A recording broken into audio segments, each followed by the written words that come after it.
দেৰগাঁৱৰ বালিডুবাত শোকৰ বন্যা এগৰাকী ২৬ বছৰীয়া যুৱতীৰ কৰুণ মৃত্যুত শোকস্তব্ধ সমগ্ৰ অঞ্চল।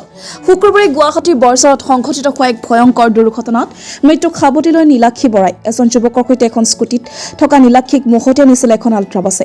ততাতৈয়াকৈ চিকিৎসালয়ত ভৰ্তি কৰোৱা হৈছে যদিও মৃত্যুক সাৱটি লৈ নীলাক্ষীয়ে আজি সন্ধিয়া দেৰগাঁৱৰ বালিডুবাৰ গৃহলৈ অনা হয় নীলাক্ষীৰ মৃতদেহ।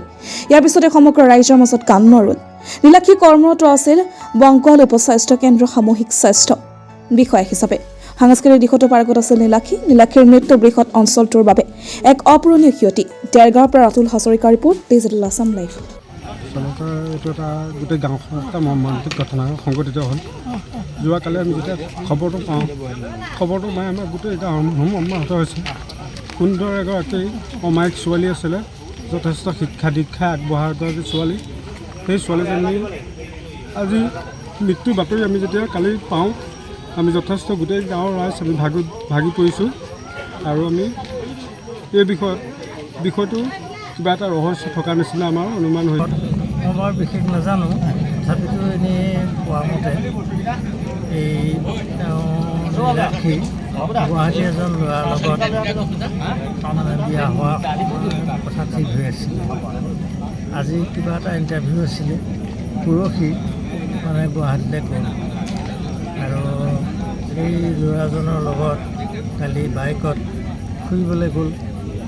ফুৰিবলৈ যাওঁতেই এতিয়া আমি ইয়াত তালৈ যোৱা কেইজনৰ মতে আমি যিটো বুজিছোঁ যে ইফালৰ পৰা এখন বাছ আহি খুন্দা মাৰিলে আৰু দুয়োজন ছিটিকি পৰিলে। আৰু যিজনে বাইক চলাই গৈছিলে সেইজনৰ হাতত আৰু ভৰিত দুখ পাইছে বুলি আমি গম পাইছোঁ। গতিকে সেই সম্পৰ্কত ইমানকৈহে জানো। নীলাক্ষী এগৰাকী বৰ সুন্দৰ সুঠাম আৰু জনপ্ৰিয় এগৰাকী মই পঢ়োৱা এইখন বালিডুবা প্ৰাথমিক বিদ্যালয়ত সকলো দিশতে আগবঢ়া এগৰাকী ছাত্ৰী আছিলে। মোৰ বৰ প্ৰিয় ছাত্ৰী। গতিকে ছাত্ৰীগৰাকী হেৰুৱাই মই নিজেই মৰ্মাহত হৈছোঁ।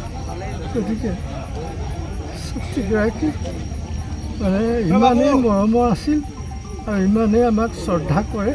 গতিকে সেই ছাত্ৰীগৰাকীৰ সম্পৰ্কত মই আৰু বিশেষ বহলাই পেলাব এতিয়া আৰু ক'ব নোৱাৰোঁ।